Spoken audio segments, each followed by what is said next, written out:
The water had taken everything except him. Virginia Wilcox stood at the edge of what had once been the main street of Caldwell Creek, Kansas, and stared at the man sitting alone in the mud with his back against the only wall still standing in the entire town. The spring of 1882 had brought with it a flood unlike anything the territory had seen in 40 years, and the proof of it was everywhere she looked: splintered lumber, overturned wagons half buried in silt, a child's wooden rocking horse wedged into the fork of a cottonwood tree 15 feet above the ground. The smell of the place was thick and brown and wrong, like earth turned inside out. She had ridden 3 days to get here. She had ridden 3 days because her brother Thomas had written her a letter 6 weeks ago saying he was well, that the land was good, that Caldwell Creek was a place where a person could build something real. And then the letter had stopped. And then the newspapers in St. Louis had run a small paragraph, easy to miss, buried beneath the commodity prices: flash flood, Caldwell Creek, total devastation, casualties unknown. Virginia had packed one bag and left the morning she read those words. Now she was here and the town was gone, and sitting in the ruins of it was a man she had never seen before in her life, and he was looking at her the way a person looks at something they are not entirely sure is real. He had dark hair that had gone unwashed and wild, jaw covered in a week's worth of beard, shirt torn at the left shoulder. His eyes, even from this distance, were startling pale gray, almost silver, the color of a sky just before a storm breaks. He was holding something in his hands. A tin cup, she realized. Just a tin cup, empty, like he had forgotten why he had picked it up in the first place. She pulled her horse to a stop and looked at him and said, "Is there anyone else?" He did not answer for a long moment. Then he said, "Not that I have found." His voice was low and rough, like it had not been used in several days, which she suspected was exactly the case. Virginia Wilcox was 26 years old, and she had come from St. Louis looking for her brother, and standing there in the ruins of Caldwell Creek, Kansas, looking at this single surviving stranger, she felt something cold press against the inside of her chest that had nothing to do with the April wind off the prairie. "I am looking for Thomas Wilcox," she said. "He was a farrier. He had a shop on the east end of town." The man looked at her for a moment, and then he looked away, out across the devastation, and she saw something move through his face, not quite grief, something more complicated than that, something that looked like a man carrying a weight he had not figured out how to set down yet. "Come down off that horse," he said quietly, and that was how it began. 3 days earlier, Edwin Fairchild had been standing on the south bank of Shunganunga Creek when the water came. It was not the first time he had seen a flood. He had grown up in Ohio River country, and he knew the way water moved when it had decided to go somewhere, the particular silence that preceded it, that breathless pause when the normal sounds of the world, birds, wind, the settling of the earth, all went still at once, as if creation itself was holding its breath. He had felt that silence at 10 minutes before 4 in the morning on April the 3rd, 1882, and he had run. He had not made it far enough to be entirely safe. The water had caught him at the knees and then the waist and had knocked him off his feet twice before he had grabbed hold of a fence post that had, by some miracle, held its ground. He had clung to that post for what felt like hours, though it was probably closer to 40 minutes, while the water roared past him carrying the remnants of everything people had spent years building. He had heard the screaming. That was the part he could not seem to stop replaying in the quiet moments. The screaming, and then the absence of it. He told himself the silence meant people had made it to higher ground. He told himself that because the alternative was something he was not prepared to live with. When the water receded enough for him to move, he had searched for 3 days.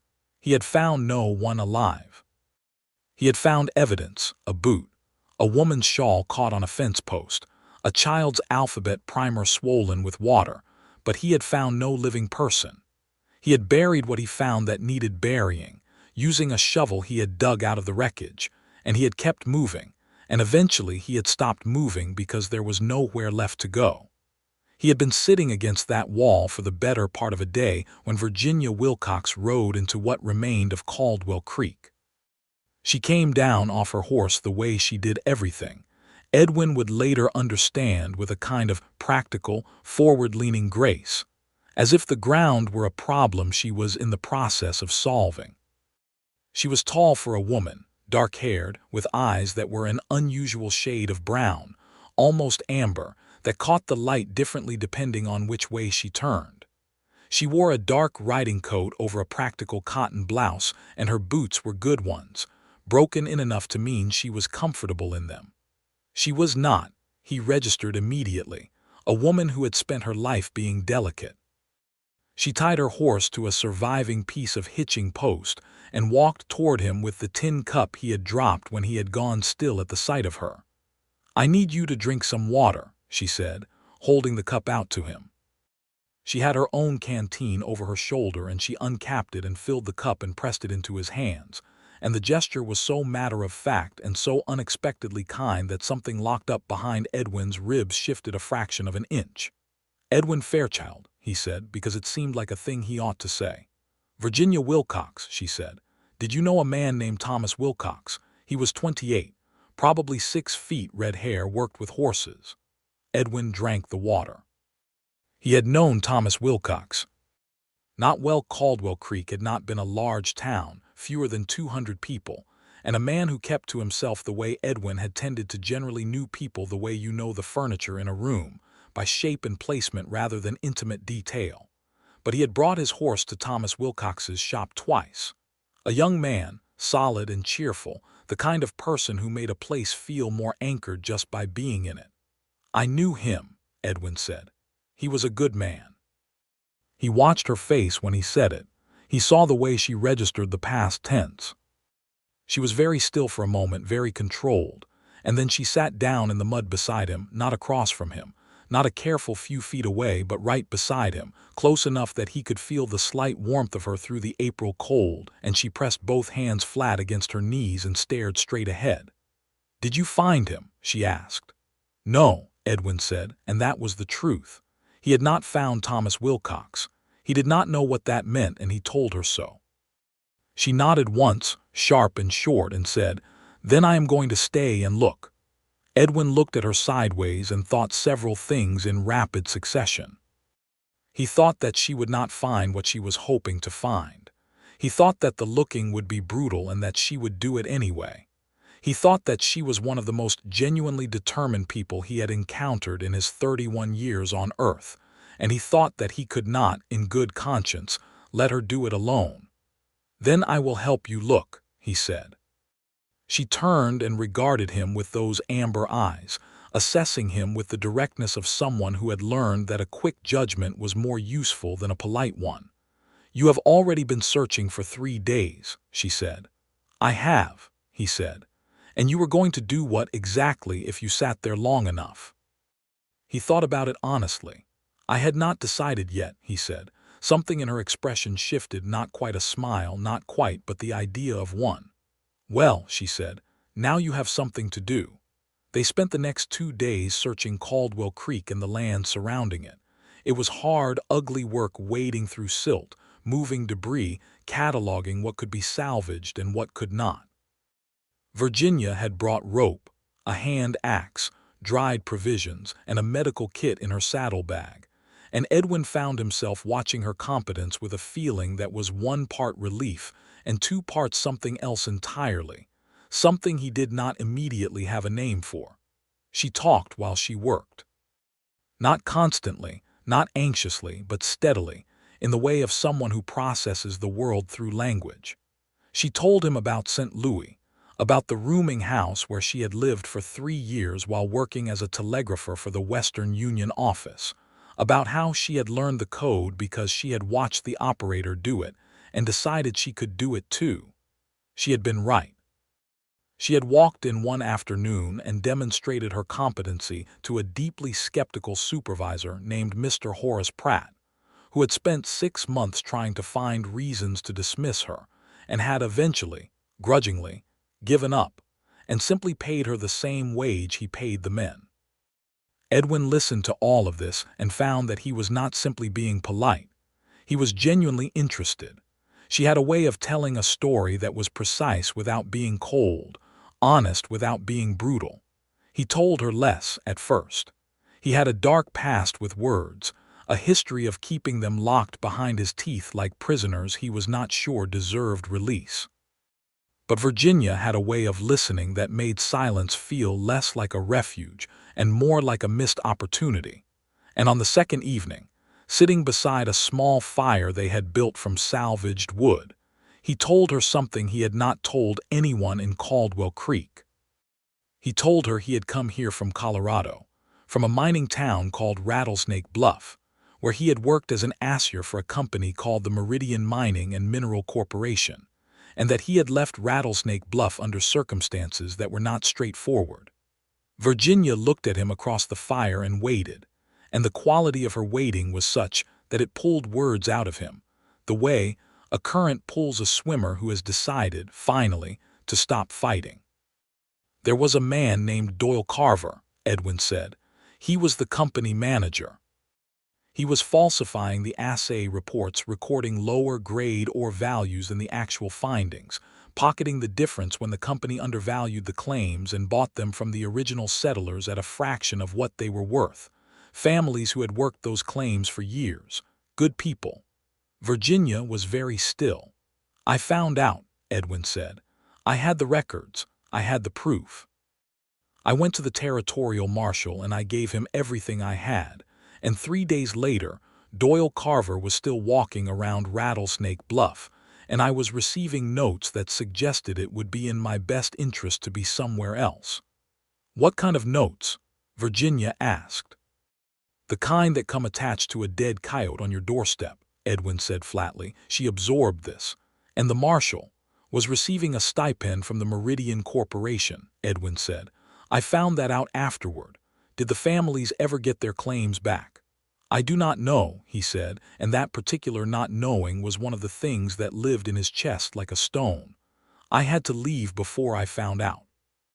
Virginia looked at him for a long time, and then she said, "That was not cowardice, Edwin. That was survival." He had not expected her to say his first name. It was the first time she had used it, and the sound of it in her voice did something unexpected to the inside of his ribcage. "I have not entirely convinced myself of that," he said. "Then I will work on convincing you," she said, in the same direct, practical tone she used for everything, as if the reassurance of a man's conscience was simply another item on the list of things to be addressed. On the morning of the third day, they found Thomas Wilcox. He was alive. He was alive, and he was badly hurt, but he was alive. And Virginia found him the way she found everything, by being systematic, by refusing to accept the easier conclusion. She had insisted on searching a section of terrain 3/4 of a mile east of the town proper, where the land dropped into a shallow ravine that had partly sheltered a stand of large cottonwood trees. She had said that a man who worked with horses would know the terrain, would know which way the land ran, and Edwin had not argued because she had been right about everything else she had said in the past 2 days. Thomas Wilcox was wedged into the base of one of those cottonwoods, having apparently clung to its roots during the worst of the surge. He had a broken arm, a deep gash on his thigh that had become infected in the days since, and he was running a fever that had him speaking incoherently when they reached him. But he was breathing. He was alive. Virginia did not make a sound when she first saw him. She went to her knees in the mud beside him and took his face in her hands and pressed her forehead against his and stayed there for a moment, perfectly still. And Edwin looked away because it felt like something private, like a conversation in a language that had no words in it. Then she stood up, and her face was entirely composed again, and she said, "Edwin, I need you to help me get him onto the horse." They had one horse between them. Edwin's had been lost in the flood. Getting Thomas Wilcox onto Virginia's mare required ingenuity, patience, and 2 attempts, but they managed it. The nearest town with a doctor was Winfield, approximately 18 miles south. Virginia walked beside her horse holding her brother upright, and Edwin walked on the other side, and it was a long, slow day.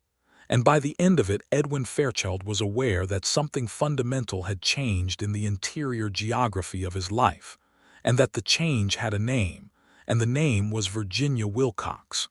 They reached Winfield at dusk.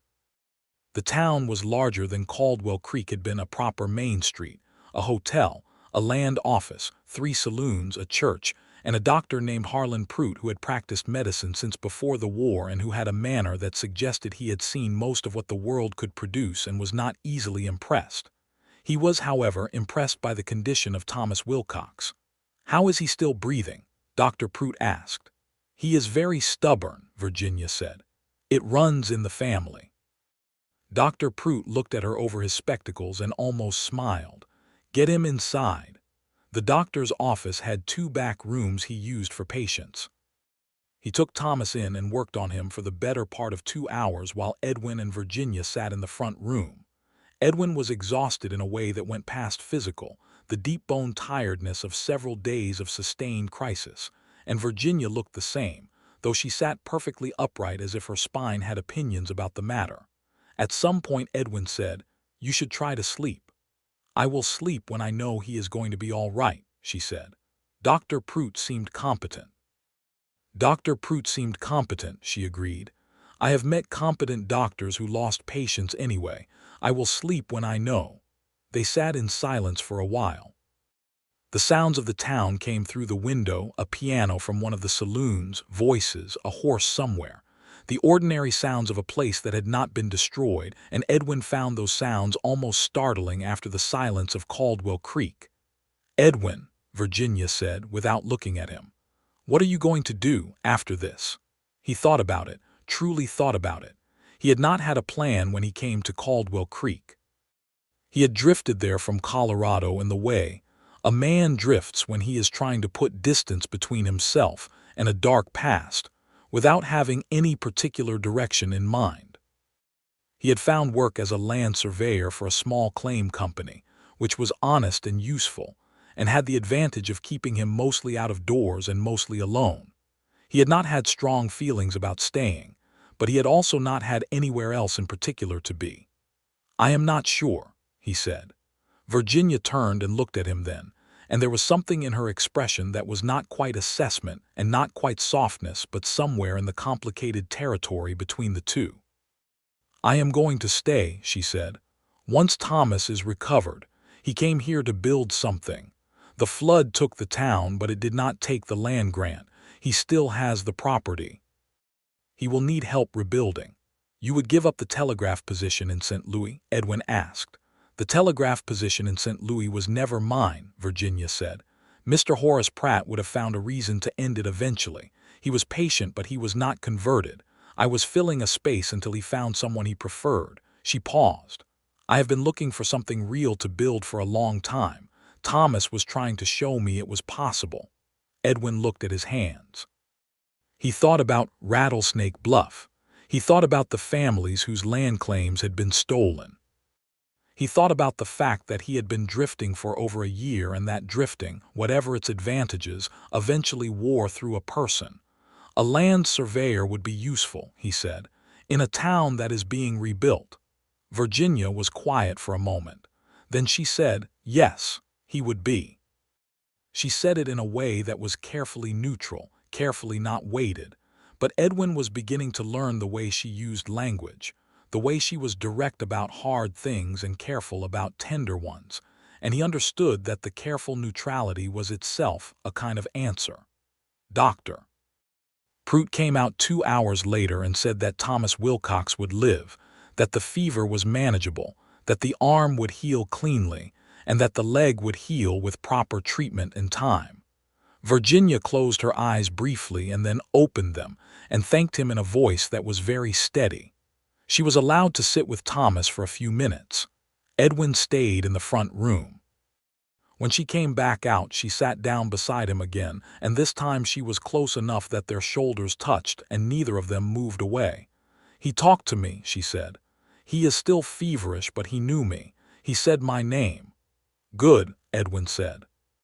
He said. She paused, and there was a softness in her voice he had not heard before, something younger and less armored. "He said he was not surprised I came. He said he knew I would come." Edwin looked at her profile in the lamplight. The clean line of her jaw, the way the light caught the amber in her eyes. He thought about her riding 3 days across Kansas on the strength of a newspaper paragraph that had said almost nothing. He thought about her systematic, undefeated search of a devastated town. "He was right," Edwin said. "You were always going to come." She turned and looked at him, and the expression on her face was something he would remember for a very long time.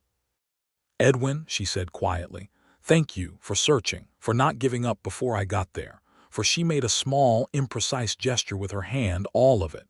He thought about sitting against that wall with an empty tin cup. He thought about the absolute bottomless blankness of those 3 days, the searching and the not finding and the eventually just sitting because there was nothing left to do. "You came looking," he said. "I think that might have saved my life as much as his." Neither of them said anything more for a while. They sat together in Dr. Pruitt's front room in Winfield, Kansas, while the piano played somewhere down the street, and outside the window the ordinary world continued with its ordinary noise, and something between them settled and shifted and began, very quietly, to take root. Thomas Wilcox spent 10 days in Dr. Pruitt's care. Virginia stayed in Winfield, boarding at the hotel on Oak Street, and Edwin stayed too, at a rooming house 2 blocks north run by a widow named Mrs. Carmichael who fed her boarders beef stew twice a week and asked no questions, which Edwin appreciated. The days in Winfield had a shape that emerged naturally, without discussion. Virginia would go to the doctor's office in the mornings and sit with Thomas, reading to him from the newspaper or simply being present in the way that siblings can be present with each other, quietly, and without the need to fill all the space with words. Edwin would spend the mornings at the land registry office, which Winfield had in abundance, as the town was serving as a kind of administrative hub for the surrounding territory in the aftermath of the flood. He had started thinking about Thomas Wilcox's land grant. He had started thinking about it, and thinking about Virginia's words, that her brother had come here to build something, that the land still existed even if the town did not. And he had requested the survey records for the Caldwell Creek region and spent several mornings going through them with a methodical attention that had been the core of his professional competency since he first learned the trade. In the afternoons they would meet, most often at a small lunch counter near the hotel called Dawson's, where the coffee was strong and they would sit across from each other at a narrow table and eat whatever Dawson was offering that day and talk. They talked about everything. About the land, about what rebuilding would require, about the logistics of bringing in lumber and the possibility of getting the territorial government involved in infrastructure support for flood-affected communities. They talked about Thomas's plans, about what Virginia knew of his ambitions for the farrier shop, about the half-dozen other families who had held land grants around Caldwell Creek and whether they might return. And they talked about other things too. They talked about Edwin's life in Ohio, about his father who had been a school teacher and his mother who had been the best reader of weather in their county. They talked about Virginia's childhood in Springfield, Missouri, before the family had moved to St. Louis, about the summer she was 12 and had taught herself to read a telegraph code from a book she borrowed from the town library, because she found the idea of invisible language irresistible. They talked about books they had both read, about Charles Dickens, and about the novels of Mary Shelley, and about a peculiar and affecting book Edwin had encountered called The Adventures of Tom Sawyer, published just a few years prior, that Virginia had also read and had opinions about. The conversations were layered in a way that simple conversations are not. There was always something else happening beneath what was being said, a kind of ongoing negotiation of territory, of trust, of the unspoken question that neither of them had yet put directly into words. Edwin was aware of the danger of it. He had not let himself care about a place or a person since Rattlesnake Bluff, since Doyle Carver's dead coyote on his doorstep, and the long, cold ride out of Colorado with nothing but a saddlebag, and the certainty that the people he had tried to help had probably not been helped. He had built walls with considerable care, and he knew exactly where each stone sat. Virginia Wilcox was doing something to those walls that he was not entirely sure how to categorize. She was not battering at them or demanding entry. She was simply being herself, honest, direct, curious, occasionally dry in a way that made him want to laugh, and the walls were developing opinions about her independent of his conscious involvement. On the 5th day of Thomas's recovery, they walked south along the river after lunch. It was a warm afternoon for April, the kind that teases the ground into thinking summer is close, and the cottonwoods along the bank were putting out their earliest green, small explosions of new life at the tips of every branch. They were talking about nothing in particular, and then they were not talking at all, and Edwin stopped walking and Virginia stopped a half step later and turned to look at him, and he said, "Virginia." She looked at him and waited. "I need to tell you something," he said, "before this goes any further." "Before what goes any further?" she asked. "This," he said, indicating the space between them with a gesture that was probably less articulate than he intended. Something in her expression shifted. Not retreating exactly, but becoming careful. "All right," she said. He told her about Rattlesnake Bluff in more detail than he had told it at the fire. He told her about Doyle Carver and the falsified assay records and the families who had lost their claims. He told her about his own initial silence, the weeks during which he had known something was wrong and had said nothing, telling himself he was gathering evidence, but which he knew, in the honest part of himself, were also weeks in which he was afraid. He told her about finally going to the marshal, about the dead coyote, about leaving. He told her about the year of drifting, about the hollow feeling of being unmoored from any obligation or purpose. He told her about the specific shape of the shame he carried, which was not simply the shame of having failed to stop something bad, but the deeper shame of having briefly considered not trying at all. He told her all of it, standing by the river in the April afternoon, and when he was done he looked at her and waited for whatever she would do with it. She was quiet for a long moment. The river moved. A red-tailed hawk crossed the sky from east to west. "You did try," she said finally. "Not soon enough." "Edwin," her voice was firm but not unkind. "You were one man against a corrupt marshal and a well-funded company. You did what you could with what you had. The shame you are describing, the weeks of gathering evidence, maybe some of that was fear, but maybe some of it was also wisdom. You needed enough to matter, or going to the marshal earlier would have done nothing." "The marshal was corrupt," Edwin said. "It did nothing regardless." "You did not know that," Virginia said. "You acted on the assumption that the legal system would function, which is a reasonable assumption, even in 1882, even in Colorado. The failure was the marshal's, not yours." She said it the way she said things. She meant absolutely, without softness, without hedging, looking him directly in the eye. "You went to that wall in Caldwell Creek," she said, "and you sat down because you thought you had failed again. You thought you had searched and the searching had not been enough. And then you were going to sit there until—" She paused. "Until what, Edwin?" He looked at her. He said, "Honestly, I do not know." "I do," she said. "You were going to sit there until you could remember a reason to stand up. And that is not the behavior of a man without conscience. That is the behavior of a man whose conscience is too heavy." She took one step toward him. "There is a difference." The afternoon light fell across her at an angle that did him absolutely no good in terms of maintaining distance. He was looking at her and thinking about the fact that she had ridden 3 days on the basis of a newspaper paragraph, had searched a wrecked town without giving up, had found her brother alive, and was standing here now offering him with complete matter-of-fact generosity a version of himself that he had been unable to extend to himself on his own.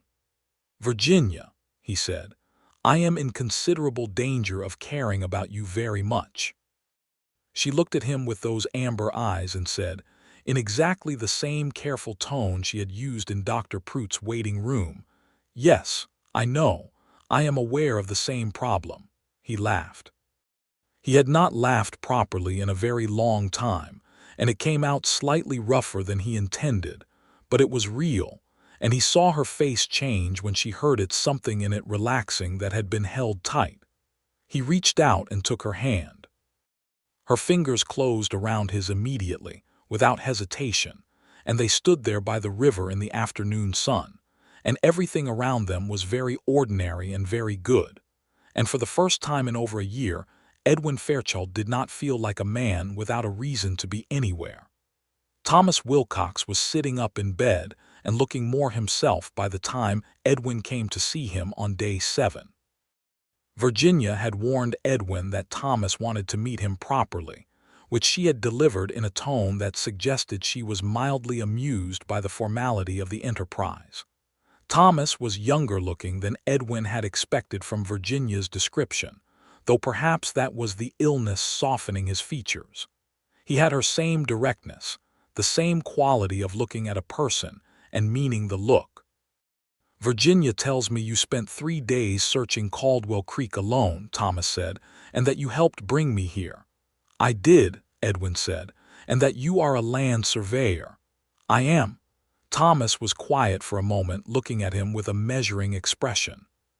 "She also tells me you are planning to help with the rebuilding, if there is rebuilding to be done." "That is my intention," Edwin said, "if the community wishes to rebuild and if my skills are useful." Thomas seemed to be turning something over. "Do you know what my land grant covers?" 160 acres, East Quadrant, registered 1880 under the Homestead Act," Edwin said. "I looked at the records. Your survey was done adequately but not precisely. There is a northeast boundary marker that was placed incorrectly. It has been giving you 4.5 fewer acres than the grant specifies." Thomas stared at him. Then he said, "How do you know that?" "I checked the original survey against the actual terrain measurements in the territorial records," Edwin said. "The error is documented but was never corrected. I can fix it." Thomas was quiet for another moment, and then he said, "My sister likes you." "I know," Edwin said. "She does not like people easily." "I know that too," Edwin said. Thomas looked at him for a long moment and then nodded once in a way that seemed to settle something. "The land is good," Thomas said. "I mean that seriously. The flood was a catastrophe, but it also deposited a remarkable amount of soil. The land east of the creek is going to be exceptional for farming. I came here for the horses, but the land itself," he paused, and his eyes went a little distant, the way a person's eyes go when they are seeing something they have not yet built. "I believe something real can be made here if people come back." "People come back," Edwin said, "when they believe there is something to come back to." Thomas looked at him. "Then I suppose our first job is to give them something to believe in." Edwin spent the next several days writing letters. He wrote to the Kansas Territorial Land Registry. He wrote to the State Government Office for Disaster Relief. He wrote to a lumber company in Wichita whose representative he had met at a land office meeting 3 years prior, and who he had reason to believe was both honest and reasonably priced. He wrote to a newspaper in Topeka that had run a story on the flood, because he had learned from Virginia the power of visible narrative, that people did not respond to disaster in the abstract, but to specific stories told with enough precision to feel real. Virginia helped him with the letters. She was better than him at language, at knowing which words moved people and which merely informed them. They would sit together in the evenings at the small desk in the hotel lobby, with Mrs. Crawford, the proprietor's wife, occasionally looking at them over her reading spectacles with an expression that mingled benevolence with satisfied curiosity, and they would go back and forth over sentences until they had something that felt true. "You use too many qualifications," Virginia said, leaning over his shoulder to read a draft. Her hair was close enough that he could smell the faint scent of her soap, something simple and clean. "I am trying to be accurate," Edwin said. "You are trying to be accurate at the expense of being persuasive," she said. "These are not the same thing. You can be both." She picked up the pencil and made several marks. He read them and saw immediately that she was right. The sentence was leaner and truer and more compelling all at once. "Where did you learn to write like that?" he asked. "Telegram rates," she said, without looking up. "When you pay per word, you learn very quickly which words are necessary."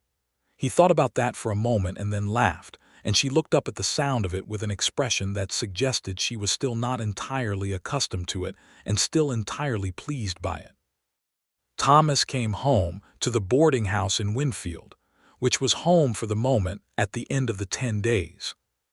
He was walking carefully, one arm in a sling, the leg healing but tender, and he had a quality about him that Edwin recognized as the particular quality of a person who has been very close to death and emerged from the proximity both shaken and, in some paradoxical way, clarified.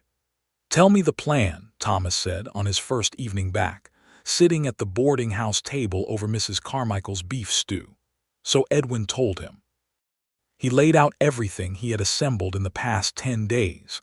The contacts, the letters sent, the survey corrections, the preliminary numbers on what a basic rebuild would require in terms of materials and labor, the names of 3 other landholders in the Caldwell Creek area who had registered claims that were still theoretically active and who might be reached through the Territorial Land Office. He laid it all out and Thomas listened without interrupting, which Edwin had come to understand was the Wilcox family method of showing respect. When he was done, Thomas looked at him for a moment and said, "You have been busy." "I had a productive week," Edwin said. Thomas looked at Virginia. Virginia looked at her stew with an expression of studied neutrality that did not fool either of them. "Virginia," Thomas said. "Yes," she said. "Are you going to tell me what is happening with the 2 of you, or are you going to sit there eating Mrs. Carmichael's stew and pretending this is a normal business arrangement?" Virginia set down her spoon. "I was going to tell you when you were well enough not to make a scene." "I am not going to make a scene," Thomas said, mildly offended. "You made a scene at the county fair in '78 when Father would not let you buy the roan gelding," Virginia said. "That was completely different." "How is it different?" "The gelding was a legitimate investment opportunity. The gelding was 17 years old." Edwin looked back and forth between them and felt something warm and uncomplicated spreading through his chest. This was what families that were intact and healthy looked like, he thought.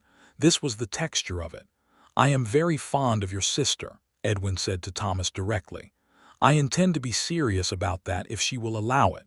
Thomas looked at him. "Will she allow it?" "I am sitting right here," Virginia said. "I know where you are sitting," Thomas said. "Will you allow it?" Virginia looked at Edwin, and the look was direct and warm and entirely unguarded in a way she rarely permitted herself to be in company. "Yes," she said. May turned warm and then warm turned almost hot, the way the Kansas spring did, leaping past the moderate stage in its urgency to become summer. Edwin and Thomas rode back to Caldwell Creek together to assess the land properly, Edwin with his survey equipment and Thomas with the particular attention of a man who has built something and is calculating what it will take to build it again. The town site was still a ruin, but standing in it now felt different to Edwin than it had those first days. Perhaps because there was a purpose to the standing. He spent 3 days doing careful survey work while Thomas walked the land, both of them sleeping in a tent Edwin had brought from Winfield, building small fires in the evenings, and talking the way men talk when they are building something together. They talked about the land and the practicalities, but they also talked about harder things. Thomas told him about the flood, the reality of it, which he had not been able to tell from his sickbed with Virginia present, because he had not wanted to put the full weight of it on her. The sound of the water, the absolute darkness, the way the current had taken him off his feet and held him under and then released him by some grace he could not account for. The terror of it, which he was honest about, and the strange flatness of the days afterward clinging to the tree, unable to move, drifting in and out of consciousness, the fever building. "I knew someone would come," Thomas said. "I kept telling myself that. Virginia would come. She always comes." "She does," Edwin said. Thomas looked at him sideways in the firelight. "You care about her a great deal." "I do," Edwin said, without qualification. "She has not had an easy time of it," Thomas said. "Not with caring about people. She lost someone a few years back. A man she had thought was trustworthy who turned out to have a hidden motive. used her connection to father's business interests to get himself a position he would not have gotten on his own merits, and once he had it, he did not look back. Thomas was quiet for a moment. She blamed herself for being fooled. I think she decided it was safer to be very, very careful. I know about being careful, Edwin said. I imagine you do, Thomas said. I also imagine you have noticed that she is not being particularly careful with you. Edwin was quiet for a moment. I have noticed, he said carefully. Do not make her regret that, Thomas said. It was said without threat, simply with the directness of a brother who had watched his sister hurt and had no desire to watch it again. I will not, Edwin said. He said it simply and completely, and Thomas looked at him and seemed to find it sufficient, because he nodded and they returned to talking about load-bearing structures and drainage, and the fire burned down slowly in the Kansas night. Virginia came back to Caldwell Creek with Thomas and Edwin a week later, when the first lumber delivery arrived from Wichita.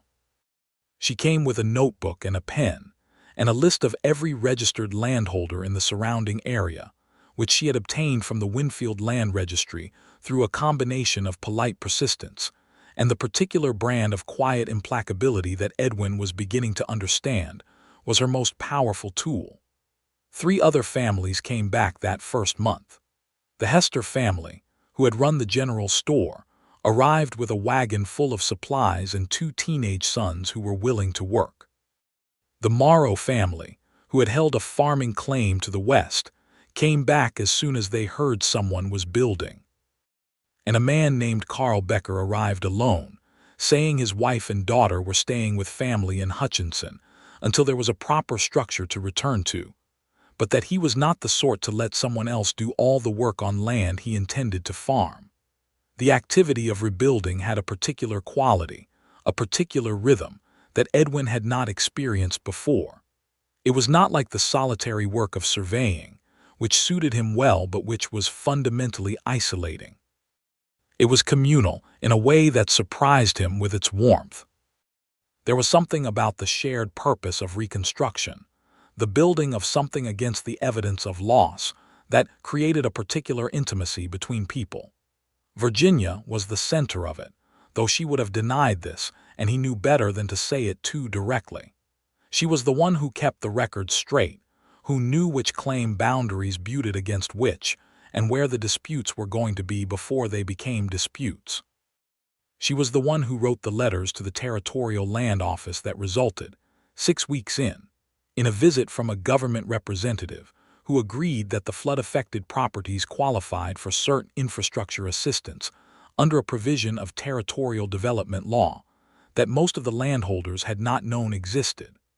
She negotiated that assistance with a calm authority that Edwin watched with considerable admiration and no small amount of affection. "How did you know about that provision?" he asked her afterward, walking back from the meeting. "I read the full text of the Kansas Territorial Land Act," she said, "in the Winfield Public Library. It is very long." "You read the entire Kansas Territorial Land Act?" "Parts of it twice," she said. "The infrastructure section is genuinely confusing on the first pass." He stopped walking and she walked 2 steps further before she noticed and turned back. "Virginia Wilcox," he said. She looked at him with a slight smile. "Edwin Fairchild. I need to say something to you. You are always saying that right before you say something that costs you something," she observed. "I have noticed this about you." "You have noticed a great many things about me," he said. "I am observant," she said. "It is one of my better qualities." He crossed the 2 steps between them and took her face in his hands carefully and looked at her. She looked back at him with those amber eyes that held the light differently at different hours, currently catching the afternoon gold in a way that did him absolutely no good in terms of coherent speech. "I love you," he said. "I want you to know that I know what that means, and I mean it completely, and I am not saying it lightly." Her expression was very still for a moment. That particular stillness, he had learned, was not distance, but rather the opposite, was her being fully present, fully engaged, taking something in. "I know you mean it," she said quietly. "I know the difference." I have met men who said it lightly, and I know what that feels like, and this does not feel like that. No, he said, it does not. She reached up and covered one of his hands with hers. I love you too, she said. I have been trying to find a good moment to say that, and I am not sure this is the best possible moment in terms of setting, but I am finding that waiting for the perfect moment is overrated. He kissed her. He kissed her there in the muddy, half-rebuilt street of Caldwell Creek, Kansas, with the smell of fresh-cut lumber in the air, and the sound of hammering from somewhere to the west, and the whole improbable circumstance of it pressing against the inside of his chest, with a warmth he had no intention of finding words for just then. Thomas saw them from across the street, and turned away with the satisfied expression of a man who has been waiting for something to happen, and is pleased to see it finally occurring. By September of 1882, Caldwell Creek had the bones of a real town again. It was not what it had been, it was smaller, newer, raw in the way that things are raw when they are still being made, but it was real and it was growing. Thomas Wilcox's farrier shop opened on the 1st of September in a new building that was, thanks to Edwin's survey corrections, built 4.5 acres wider than the original. The Hester General Store opened 2 weeks later. A post office had been established in a corner of the land office building, which had gone up in August, and the territorial government had sent an engineer to assess the creek infrastructure with an eye to flood prevention. Virginia had taken a position with the land office as a records clerk and assistant registrar, a position that the territory's representative had offered her, after watching her operate at the community meeting in August, with the expression of a man who has recognized someone considerably more capable than the role he is offering, but who is choosing not to examine that too closely. She had accepted it with equanimity and was, within 3 weeks, effectively running the daily operations while the official registrar, a decent but not particularly organized man named Mr. Albert Schroeder, continued to receive the salary and the title. Edwin had established his survey practice. He had a real desk in a real office, a small building on the north end of what was re-emerging as the main street, with his name on the window, in paint that he had applied himself. Fairchild Land Survey and Assessment. He had more work than he could comfortably complete alone, which was a good problem, and he had written to a young man in Topeka named James Webb who had written to the Wichita newspaper asking about opportunities in the Reconstruction area, and who turned out to be a competent junior surveyor with good instincts and a cheerful willingness to learn the remaining skills he needed. The question between Edwin and Virginia had not been formally spoken yet, though it lived in the air between them with increasing impatience. They both knew it. There was a kind of almost amused acknowledgement in the way they looked at each other, a shared awareness of the obvious thing that was waiting to be said. Edwin had a ring. He had bought it at a jeweler's in Winfield during one of his supply trips in August, a simple gold band with a small sapphire that he had chosen because Virginia did not seem like the kind of woman who wanted something elaborate, and because the sapphire was the color of the Kansas sky on the specific day he had decided he was going to stay, which seemed like a fact worth commemorating. He had been carrying it in his coat pocket for 6 weeks, which Thomas knew about and found increasingly amusing. Are you waiting for a particularly favorable alignment of the planets? Thomas asked on a Wednesday evening in October when the three of them had finished dinner and Virginia had excused herself to write a letter. I am waiting for the right moment, Edwin said.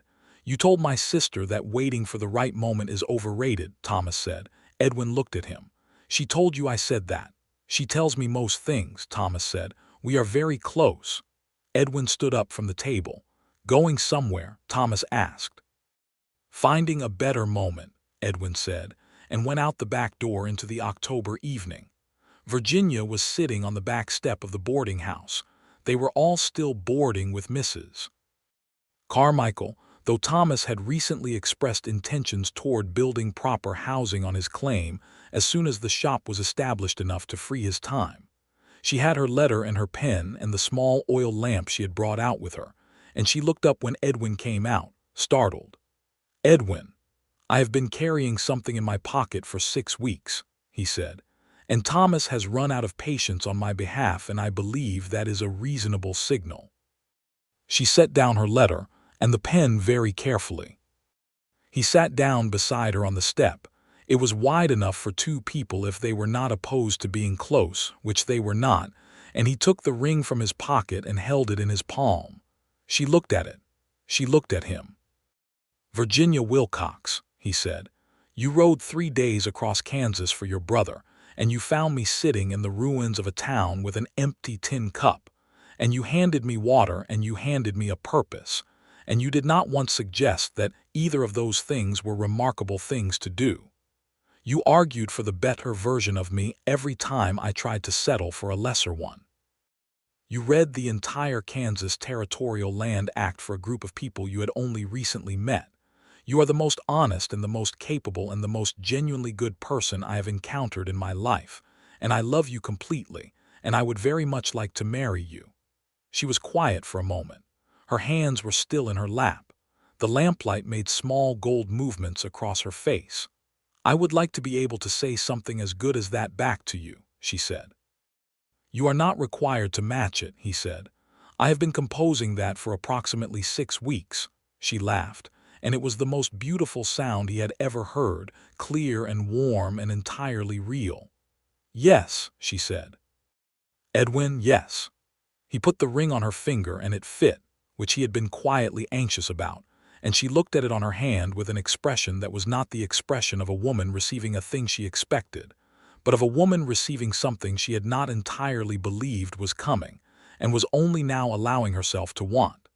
He kissed her, and she kissed him back with both hands on his face, warm in the October evening, the lamp making its small gold light around them. Thomas appeared in the doorway behind them and said, finally, in a tone of such profound relief that Edwin laughed against Virginia's mouth, and she pulled back to look at her brother with an expression of mock severity. "How long have you been standing there?" she said. "Long enough," Thomas said, with enormous satisfaction. "Mrs. Carmichael said she has apple cake. I propose we celebrate." They were married in November of 1882, on a Saturday that was cold and clear and lit by the particular bright light of the Kansas autumn, which comes sideways and gold and makes everything look like it has been painted by someone who is showing off. The ceremony was held in the partially completed new church, a Congregationalist building that was functional if not yet finished, the walls up and the roof solid but the interior pews still arriving by wagon from Wichita. Dr. Prout came up from Winfield, which surprised and moved both of them. Thomas stood up for Edwin. The Hester family and the Morrow family and Carl Becker and his wife, who had come back to Caldwell Creek in October when Carl had built a house solid enough to bring her home to, all attended. James Webb attended. Albert Schroeder attended with his wife. Virginia wore a dress she had made herself in the 2 weeks prior to the wedding, dark blue wool because it was November, and because she was practical, with ivory buttons that had come from the Hester General Store, and which she had sewn on in the evenings while discussing the Territorial Land Act with Edwin, because she was capable of doing 2 things at once and occasionally 3. Edwin wore his best suit, which had been refurbished by a tailor in Winfield on the last supply trip, and he stood at the front of the unfinished church and watched Virginia walk toward him, and felt something that was larger and quieter than happiness, something that was more like the feeling of being exactly where you are supposed to be at exactly the right time, which is a rare feeling and should be recognized when it arrives. The minister's name was Reverend Clark, a young man recently arrived in the territory from Illinois who had a straightforward, non-ornamental approach to Scripture and a genuine warmth toward the people he served. He read from the first letter to the Corinthians because it was what was asked for, and he said the necessary words, and they said theirs. When Edwin said "I will" and Virginia said "I will," it was very quiet in the unfinished church, quiet enough that the wind outside against the new boards was audible, and everything was entirely real. After the ceremony there was food. Mrs. Carmichael had contributed substantially, and Mrs. Morrow had brought pies, and the table in the Hester store, which was large enough to serve as a community gathering space, held more food than the assembled company could comfortably consume. There was dancing afterward, which Edwin had not entirely anticipated, the Hester boys producing a fiddle and a harmonica and demonstrating a combined competency that suggested prior collaboration. Edwin danced badly. Virginia danced better than he did, which he had suspected. Thomas danced as if he had personally invented the enterprise. Dr. Prout stood in the corner with a glass of cider and watched everything with the expression of a man who has attended a great many events and is glad to find himself at one that is purely good. Late in the evening, when the dancing had wound down and people were drifting toward coats and farewells, Edwin and Virginia stood together by the window and looked out at the dark street of their town and the stars above it, which were extraordinary in their quantity because there was very little lamplight to compete with them. "It is almost a real town," Virginia said. "It is a real town," Edwin said. "It is still growing, which is not the same as not being real." She leaned against him and he put his arm around her, and they looked at the stars and the dark street, and the shells of buildings that were not yet finished, but were on their way to being so. "Edwin," she said, "I want to tell you something." "Tell me," he said. "I was afraid," she said.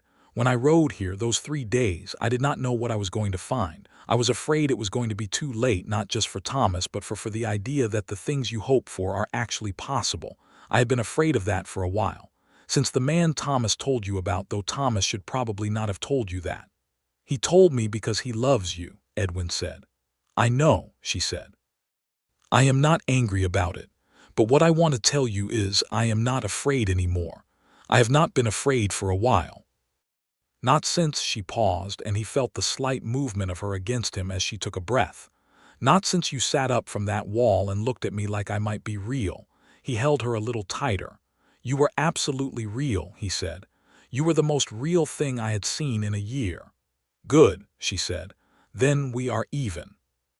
The winter of 1882 into 1883 was hard in the way that Kansas winters are hard, ice storms that came without much warning, temperatures that had opinions about human ambition, roads that became impassable for days at a time. The construction slowed considerably. Edwin's survey work shifted to indoor tasks: drafting, record analysis, correspondence with the territorial office. Virginia continued at the land registry, which was warm enough and had the advantage of being a 20-minute walk from the house. They had a house. Edwin and Thomas, with the help of Carl Becker and his 2 strong sons who had arrived from Hutchinson in November, had built it in September and October, before the cold set in, on a section of Thomas's land claim that Thomas had formally conveyed to Edwin as part of the land survey correction arrangement. It was a simple house, 2 rooms initially, with the practical understanding that more would be added, but it was well built and well situated, facing south to catch the winter light, with a porch that would be pleasant in summer. Virginia put her mark on it immediately and without apology. She had opinions about where things belonged and strong feelings about the organization of the kitchen, which she communicated to Edwin with the same direct clarity she brought to everything, and which he found entirely charming. He built her a bookshelf, because the books she had sent for from St. Louis had arrived in 2 crates and were currently in orderly stacks on the floor. He built it in 3 days over a weekend, and she ran her hands over it with a satisfaction that was one of the most genuinely pleased expressions he had seen on her face. "You built this," she said. "My father taught me basic carpentry when I was young," he said. "I had not done it in some time. I hope the joinery is adequate." She was already putting books on it. "The joinery is excellent," she said. The winter evenings had their own particular quality. After supper they would sit by the fire, Virginia reading or writing, Edwin working on survey drawings or occasionally reading himself. And there was something about the ordinary domesticity of those evenings that Edwin had not known he wanted, and found himself almost fiercely protective of. He had spent so long being untethered that the weight of being settled, of having a fire that was his fire and a chair that was his chair and a woman who was his wife reading across from him, was something he experienced not as constriction, but as the opposite, as the particular freedom of not having to hold yourself together through sheer will. In February, Virginia told him she was expecting a child. She told him in the morning over coffee in her direct way, not dramatically, not with elaborate preamble, just steadily looking at him across the table with that amber gaze. He was quiet for a moment. "Edwin," she said, beginning to look somewhat watchful. "I am processing," he said. "It does not require processing, it requires a response," she said, with a slight edge of anxiety that she was visibly managing.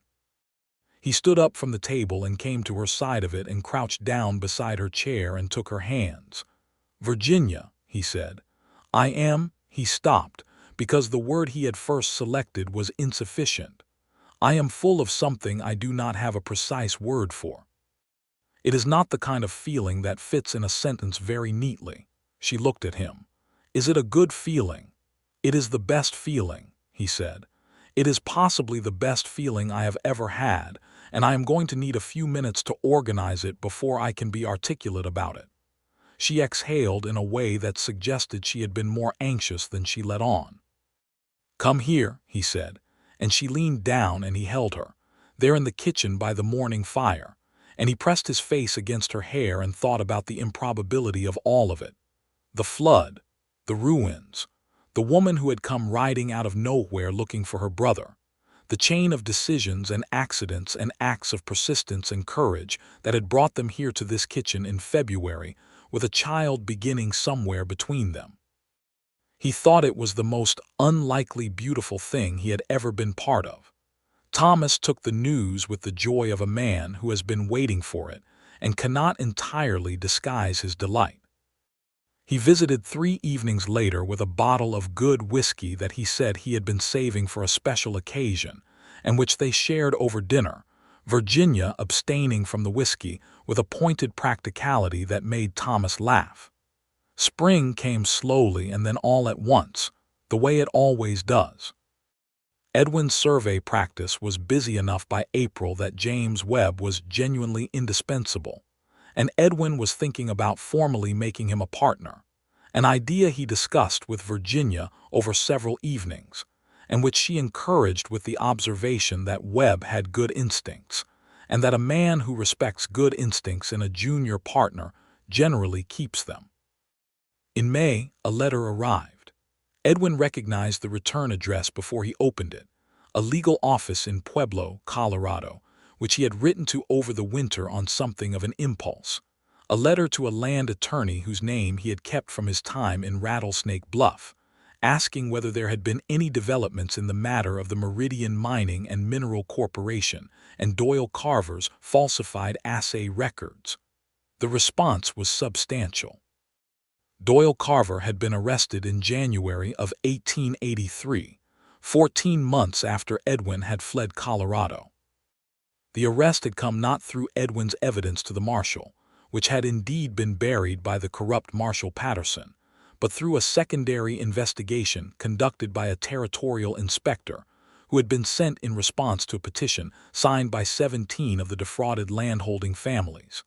The inspector had been honest and thorough, and had independently uncovered the same fraud Edwin had documented.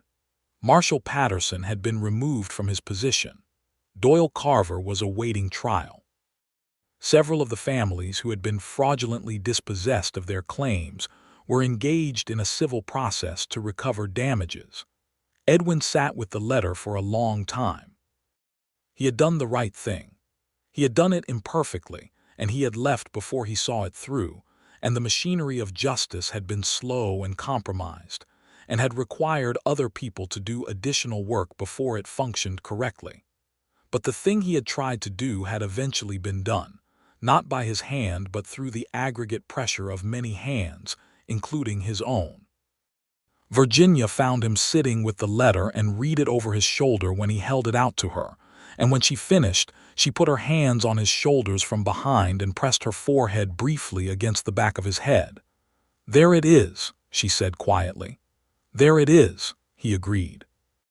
He wrote back to the Pueblo attorney that week. He offered to provide a formal written statement of his original findings for use in the civil proceedings if it would be of value. The attorney responded that it would, in fact, be of considerable value, and in June, Edwin spent several evenings writing out, in full and carefully documented detail, everything he had found in Rattlesnake Bluff. He sent it with a sense of something he had been carrying for a long time, finally being placed somewhere it could do some good. Virginia was 8 months along in the summer heat when the strangest and most unexpected thing happened, which was that a woman arrived in Caldwell Creek looking for Edwin Fairchild.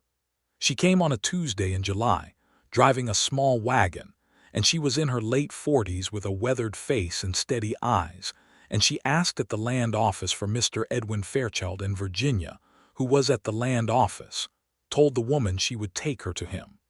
The woman's name was Anna Dreher. She had held a claim in Rattlesnake Bluff, Colorado, a mining claim that had been among those defrauded by Doyle Carver's falsified records. She had lost the claim in 1880 and had been struggling since.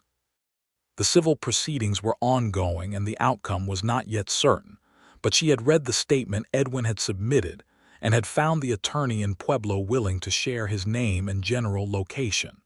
She had driven from Pueblo to Caldwell Creek, a journey of several days, to say thank you. Edwin sat across from her in his office and listened to her tell him what those 2 years had been like after losing the claim. What it meant to a person to have what they had built taken from them through deception, through someone's hidden motive and willingness to exploit the vulnerable, and she told it plainly, without sentimentality, and it was not easy to hear, but Edwin did not look away from any of it. "You tried to stop it," she said. "I know the marshal was corrupt and you did not know that, and I know you had to leave. You were one person, but you went to the marshal. You tried. And then you sent that statement." She paused. "Most people who are forced to leave do not send back something useful. I wanted you to know that the statement matters. The attorney says it is the clearest documentation of the original fraud that exists. It will matter for the civil cases." Edwin said, "I am sorry it was not more. I am sorry it was not sooner or more effective." Anna Dreher looked at him with the steady eyes of someone who has assessed a great deal of reality and is no longer surprised by its imperfections. "It was what one person could do," she said. "That is not nothing." Virginia brought Anna Dreher to dinner that evening. Thomas came too, and it was a full table, warm with the July heat and the lamplight. And Anna Dreher turned out to have a dry sense of humor and a great deal of practical knowledge about mining land law that she and Virginia discovered they shared interest in from completely different angles. She stayed 2 days in Caldwell Creek. Mrs. Carmichael, who had not yet given up the boarding house, provided a room, and when she left she pressed Edwin's hand with both of hers and said simply, "Good luck with what comes next." What came next was their son. He arrived on the 15th of August, 1883, during a thunderstorm that had the practical advantage of cooling the air somewhat, and he was loud and emphatic about his arrival from the very first moment, which Virginia said was a personality trait that would require careful management, and Edwin said was simply enthusiasm. They named him Thomas Edwin Fairchild, because Thomas Wilcox had been the reason Virginia had come to Kansas, and Edwin had been the person she had found, and because the combination of those 2 events had produced everything that followed, including this child, and it seemed right to say so in the naming. Thomas Wilcox, present at the house in his capacity as both brother and unofficial attendant of Dr. Prout, who had made the journey from Winfield for the occasion, heard the name and had to step outside briefly, which neither Edwin nor Virginia commented on because they were too occupied with the child, but which Edwin noted and filed away as something he would always be glad of.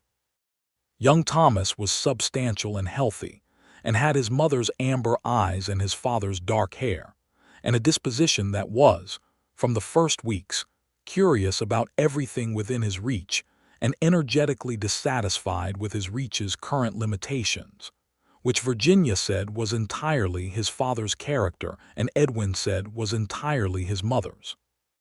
The autumn of 1883 was the best season Edwin Fairchild had known in his life up to that point, which was saying something, because the autumn of 1882 had been remarkable. Young Thomas was 3 months old and gaining steadily in both weight and opinion. The survey practice was established enough that Edwin had promoted James Webb to full partner as planned. Virginia had been formally promoted to head registrar of the Caldwell Creek land office, because Albert Schroeder had, in a moment of unusual self-awareness, acknowledged that the actual work was Virginia's and had petitioned the territorial office for her proper appointment, which he did not entirely need to do but which he did, and which Virginia appreciated with a graciousness that was genuine. Thomas Wilcox's farrier shop had become the best regarded in the county, with clients coming from as far as Winfield. He had taken on an apprentice, a quiet young man named Eli from a farming family east of town, and he had begun, with some apparent difficulty, to acknowledge that a woman who had been helping him with his accounts since September had qualities he found personally interesting as well as professionally useful. The woman's name was Clara Morrow, daughter of the Morrow family who had returned to farm their claim, and she was 23 and plain-spoken, and had a laugh that Thomas seemed to find unreasonably affecting, which Edwin and Virginia discussed over the dinner table with the deep and guilty pleasure of people who have been on the receiving end of this kind of observation and feel entitled to enjoy it when it's someone else. "She does not seem to find him foolish," Virginia said in the measured tone of a person trying to be fair. "She finds him something," Edwin said. "Do not read too much into it," Virginia said, and she said it in the tone she used when she herself was reading a great deal into something and knew it. Thomas and Clara Morrow were married in the spring of 1884 in the fully completed church, which had received its proper pews in March and had a proper bell installed in April, donated by Carl Becker's wife, who said she had been wanting to hear a bell in this town since she arrived. The ceremony was full and warm, and Dr. Prout came again from Winfield and said that Caldwell Creek was developing a habit of giving him pleasant reasons to make the journey. Young Thomas, now 8 months old and in possession of strong opinions about being held by strangers, attended the wedding in his father's arms and was well behaved for the duration, which Edwin attributed to excellent character and Virginia attributed to exhaustion from a particularly active morning. In the summer of 1884, a newspaper correspondent came through Caldwell Creek from Kansas City. He was writing a piece about frontier reconstruction communities, the places that had been devastated by natural disasters and had rebuilt, and someone in the territorial office had directed him to Caldwell Creek as an example of successful community recovery. He was a young man named Harper, eager and slightly overwhelmed by the reality of the territory versus his expectations of it, and he spent 2 days interviewing people. He talked to Thomas Wilcox and to Carl Becker and to the Hester family. He talked to Virginia at the land office, and Virginia gave him the facts he needed in the precise and well-organized way she gave everything, and he wrote things in his notebook with the hurried hand of someone trying to keep up. He also talked to Edwin, and after Edwin had given him the survey history of the reconstruction, the young man leaned back in his chair and looked at him with the direct gaze of a person about to ask the question he actually came to ask. "Mr. Fairchild," he said, "from what I understand, you were here alone for 3 days after the flood. You were the only survivor anyone can account for in the immediate aftermath." "I was the only person I found," Edwin said carefully. "Other survivors left to find help before I regained the capacity to search. And then Mrs. Fairchild arrived," Harper said. "She arrived on the 4th day," Edwin said, "and she came looking for her brother. She did." "And found you instead," Harper said. Edwin looked at him. "She found both of us," he said. She found her brother alive 2 days later. She was not deterred. Harper nodded, writing. But the way people in this town tell it, he said, and I have now heard this from several sources, is that Mrs. Fairchild arriving here was what transformed the situation. Before she arrived, no one was rebuilding. After she arrived, within weeks, there was a plan. Virginia is an unusually capable person, Edwin said. Were you giving up? Harper asked. Before she came, were you done? Edwin considered this with the honesty he owed it. I had not decided, he said. Which is possibly another way of saying the same thing. Harper looked at him for a moment and then said, That is a remarkable story. It is a true one, Edwin said. The article ran in October 1884, a long piece in the Kansas City paper about Reconstruction communities across the territory, with Caldwell Creek as its central example. It described the flood and the devastation and the recovery, and it included a passage that several people later read to Edwin and Virginia, which said something to the effect of, The remarkable thing about Caldwell Creek is not merely that it was rebuilt, but that its rebuilding began with a woman's refusal to accept the worst conclusion, and that refusal became the foundation on which everything else was placed. Virginia read this passage with her characteristic expression of composed evaluation and then said, He has romanticized it somewhat.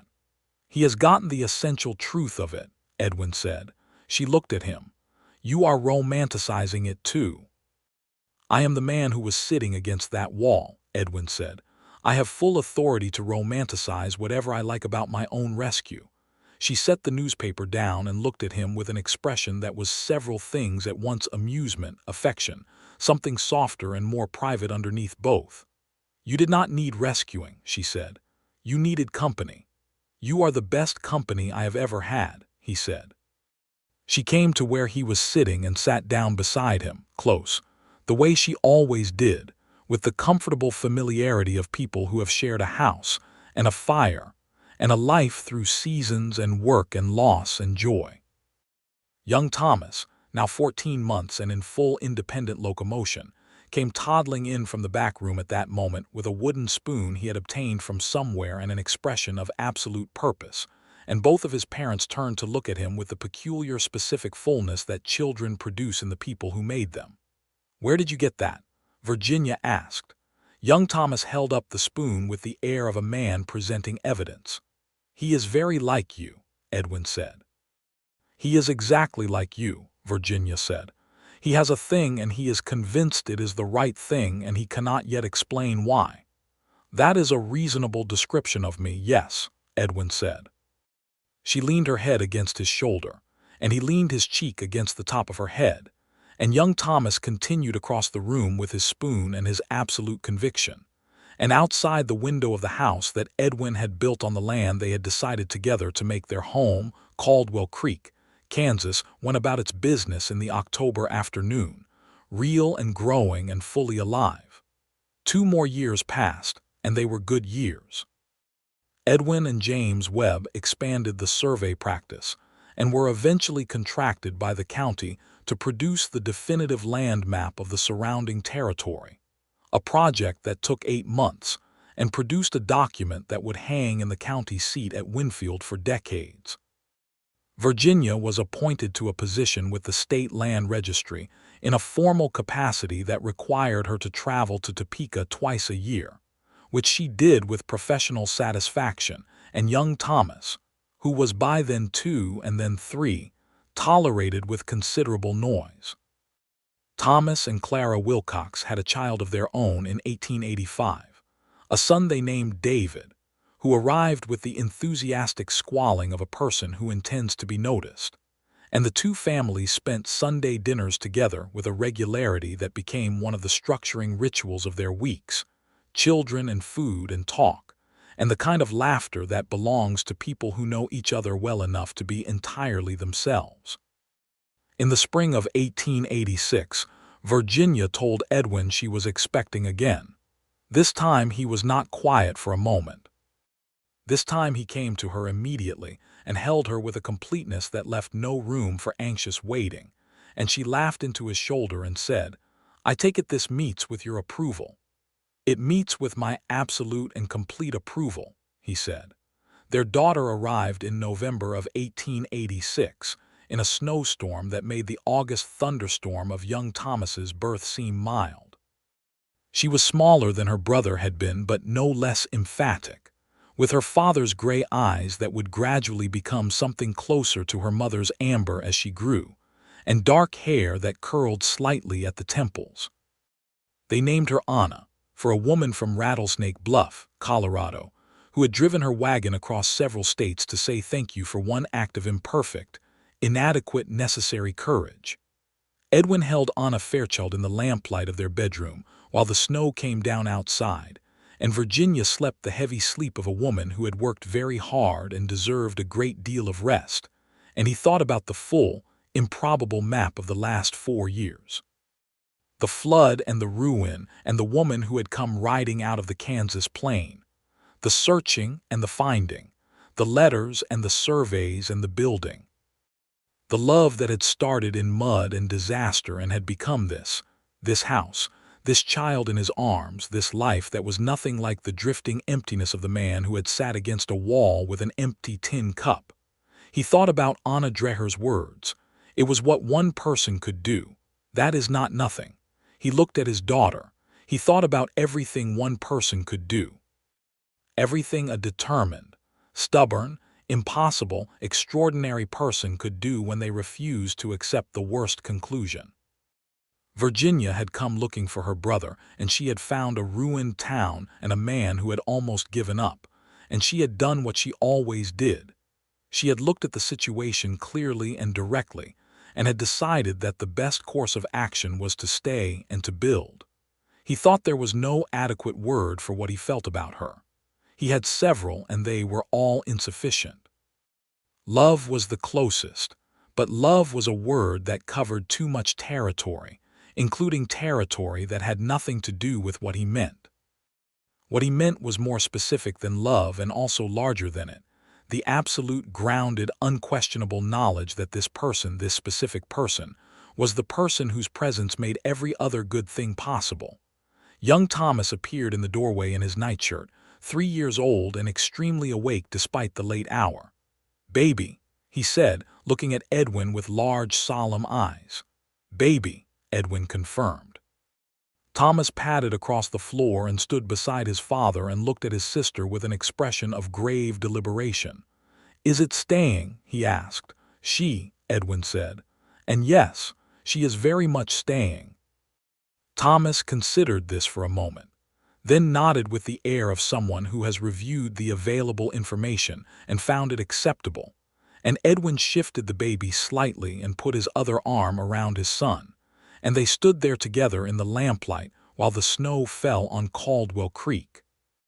Virginia woke an hour later and found all 3 of them there, Edwin in the chair, Anna against his chest, Thomas asleep against his father's arm, and she lay still for a moment and simply looked at them. Her family, her real and improbable and beloved family, in the house they had built together in the town they had helped rebuild, and she felt something she had no name for either. Something that was bigger and quieter than happiness and closer, to the sense of being exactly where you were supposed to be at exactly the right moment. Then Anna woke up and announced her displeasure with great specificity, and Thomas woke up equally startled, and Edwin turned to look at Virginia with an expression of mild alarm, and she sat up laughing and reached for her daughter, and the lamplight caught the ring on her finger the way it always did, the sapphire the color of the Kansas sky on the day Edwin had decided to stay, and everything was exactly as it should be. The spring of 1887 came the way all the best springs come, gradually and then all at once, with the cottonwoods along the creek going from bare to green in what seemed like a single warm weekend, and the prairie grass coming up vivid and new-scented, and the whole world smelling of possibility. Caldwell Creek had a school by then, a proper one with a proper teacher named Miss Hollies who had come from Illinois, and had opinions about curriculum and no opinions at all about hardship. It had a second church, a Methodist congregation that had established itself alongside the Congregationalists with cordial relations between the two. It had a hotel, small but solid, and a physician of its own since Dr. Pruitt had persuaded a young colleague named Dr. Miles Vance to make the town his practice, saying the territory needed good doctors more than Winfield needed another one. It had a proper newspaper, a weekly called the Creek Courier, run by a middle-aged man named Harwell who had opinions about everything and expressed them in print with considerable energy. It was a real town. Not the largest town in Kansas, not a city, not a place that would appear in the history books under any heading except the local ones, but real and alive, and full of the ordinary, extraordinary business of people building lives. Edwin stood on the porch of his house on a morning in May of 1887 with a cup of coffee, and looked at the street and the rooftops and the new green of the cottonwoods along the creek, and he thought about something that Virginia had said to him recently, that the best measure of a place is not how big it grows but how deeply it is planted, and that Caldwell Creek was planted deeply now. She came out behind him with her own coffee and stood beside him and looked at the same view. Anna was 6 months old and sleeping inside with the emphatic soundness of a well-fed baby. Thomas was inside constructing something with blocks with a concentration that would eventually develop into engineering ability, a thing Edwin would not recognize for several more years. Thomas is going to need another child to play with, Virginia said. Edwin looked at her sideways. I am speaking theoretically, she said, with her characteristic precision. Theoretically, Edwin said. In the near theoretical future, Virginia said, and there was something in the way she said it that made him set down his coffee cup and look at her directly. She looked back at him with those amber eyes and that expression that was several things at once, and he felt the same thing he always felt when she looked at him that way, the specific, complete, gratified astonishment of a man who has been given more than he had any reason to expect. Virginia Fairchild, he said. Edwin Fairchild, she said. He kissed her in the May morning on the porch of their house, and it was a kiss that contained everything. The flood and the ruins and the riding 3 days and the empty tin cup and the water she had pressed into his hands and every conversation and every decision and every ordinary, extraordinary evening since. And it was also simply a kiss between two people who were very much in love and had the whole unfolding morning ahead of them.